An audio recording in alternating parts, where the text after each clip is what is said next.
Video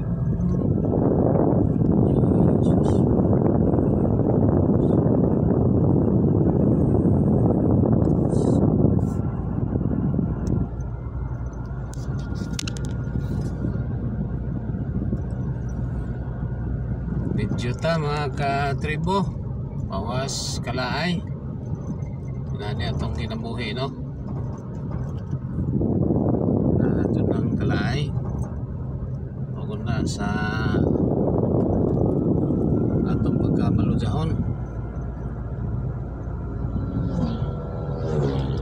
Balik ta mga katribo sa topic na to, katong pagkaon ni adan ni iba mo yung unay kaon, pagkaon ni iba sa bunga sa kahoy sa pagila sa mayog sa dautan. Sipyat jud si iba kayo ang ijang gikaon pa mga katribo katong kahoy sa kinabuhi. Waon tatay kamatayon. Okay, kinabuhi man to ang katong kahoy di man mamatay. Ang ikaon nila kay sa pag-ilaman sa mayog sa dautan mo tong namatay sila, i-kondisyon na sa Ginoo. Ang ipasidanan nga sa panahon nga mo kaon mo mamatay mo duha man to ka kahoy katong usa sa kahoy sa kinabuhi og ang ilang ikaon ni iba mga katribo katong pang kahoy sa kinabuhi. Ay kamatayon ng tao. Ito'y plano sa Ginoo mga katribo.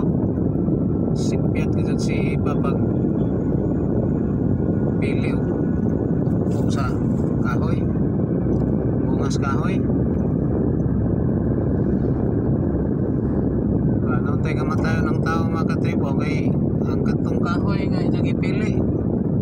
Mamatay man sila to, mamatay man ta. Ano na tayo kamatayon? Ito pang kahoy sa pag-ila sa kahoy sa kinabuhi pa. Wa tayo kamatayon mga katribo. Ayahay unta. Kunya pagkahuman ni ilaw ka ni ato mga katribo diha sa Genesis chapter 3. Ningon ng Diyos ito ang pabantayan ng kahoy sa kinabuhi kay basig mukaon ng tao di na po mamatay. May nagasuwat ito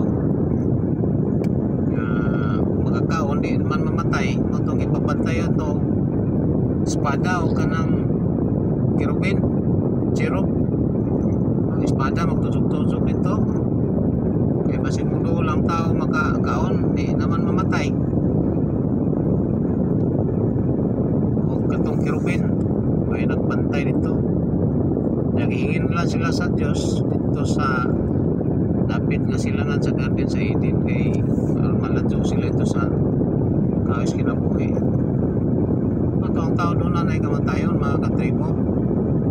Ayahay ang tatakaroon na kamatayon na nabuyupan niya na mangutan na mo react mayon nga na mapuno ni kalibutan o way kamatayon ng tao sayop gihapon. Sayop mo mga katribo mayon nga mapuno ang kalibutan. Una-una na ninyo usara na ka pamulong sa Ginoo na inumdom sa Genesis chapter 1. Pamulong lang Ginoo nga o tungha ang yuta ika sa tubig, tungha ang daksang mga isda. Pulong na sa Ginoo, nanungha na tanan. Why posible mo yun ang Diyos nga o mo-expand ang kalibutan? Why posible? Nahimo na sa Ginoo daghan ng tao na nagagamanan ng atong Diyos nga atong giituhan.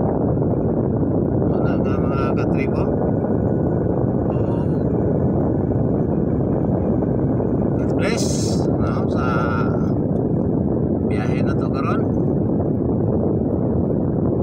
Balik ta sa siyudad kay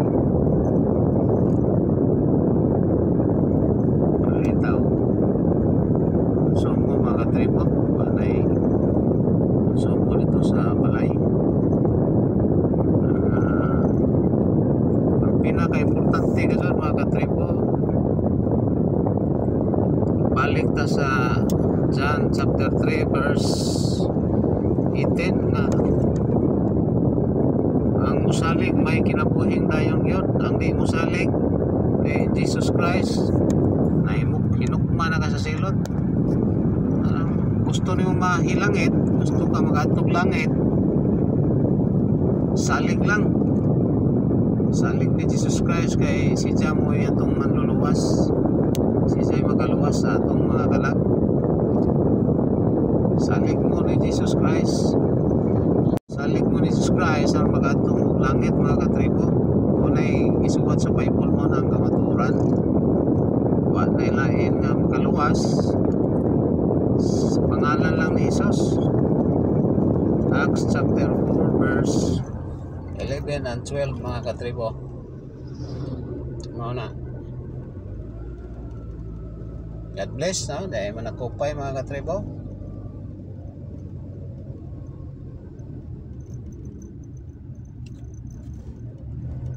SPJ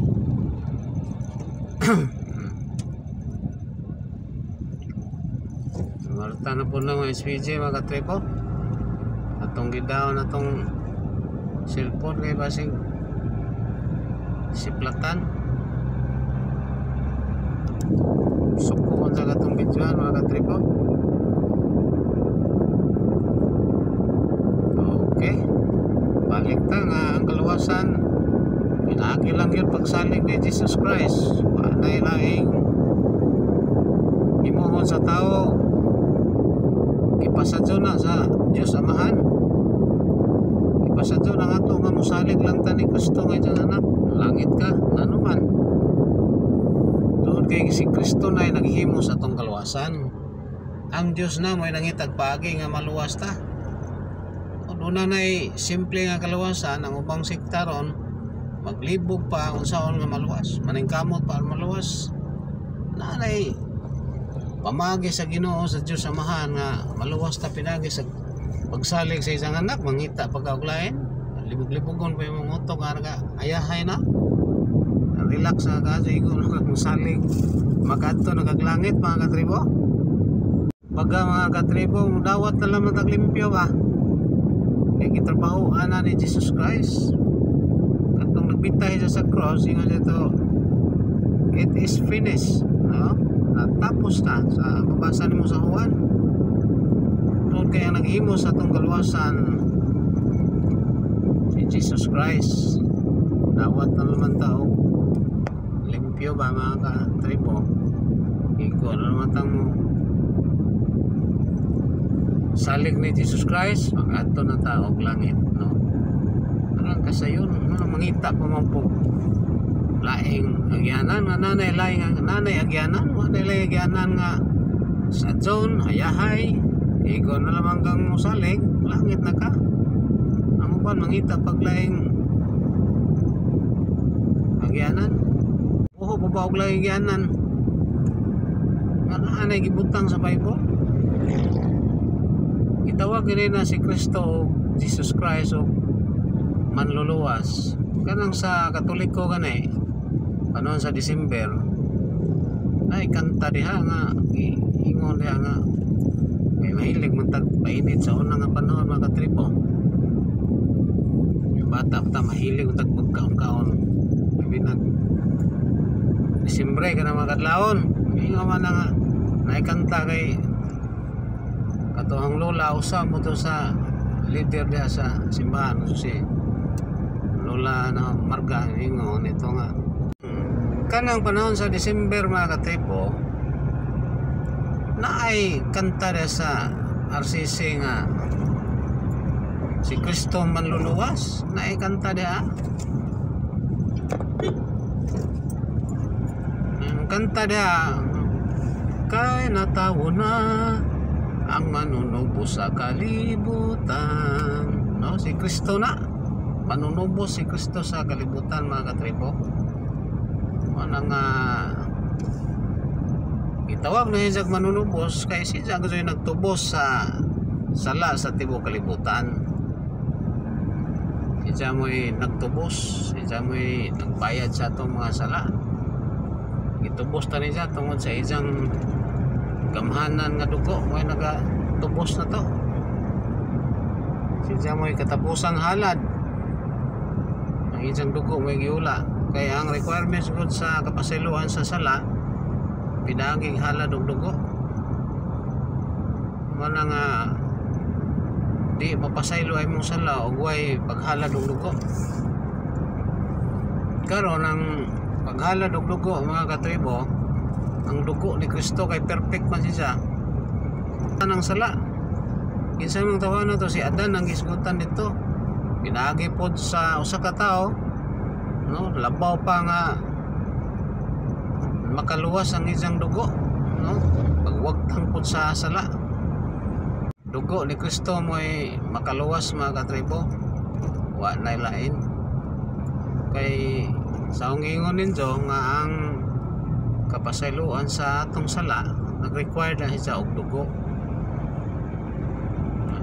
Dugo ang required mapasaylo ay mong sala. Kinsa mang dugo kang Kristo. Mao na nang tinuod nga katudloanan mga katribo. Hebrews 9:22 mga katribo, ang sala mapasaylo pinagi sa dunay required nga dugo. Mao na way kapasayloan ng sala kung way dugo nga igaula. Motong sa Hebrews 9:22, ang dugo ni Kristo mo'y gihalad, no? Si Kristo mo'y ang dugo mo'y gihalad aron pagpapas sa atong mga sala. Mao na nga tinuod nga katudloanan mga katribo.